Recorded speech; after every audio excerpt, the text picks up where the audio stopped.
रचना करे के बा तो करे के बा एकर रचना। तब विश्वकर्मा जी ओकर रचना कई देत रहे। वाह बिरहा में बहुत सुंदर गजल के भाव देता है कोनो प्यार में धोखा खाया हुआ लड़का सूरज भैया तोरे लायक बात बा।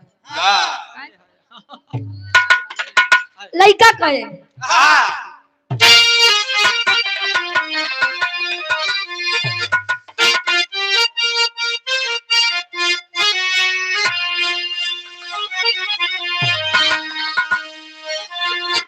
लड़का कहे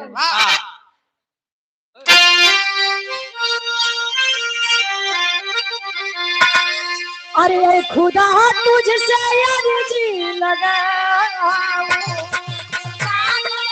अर्जी लगाऊं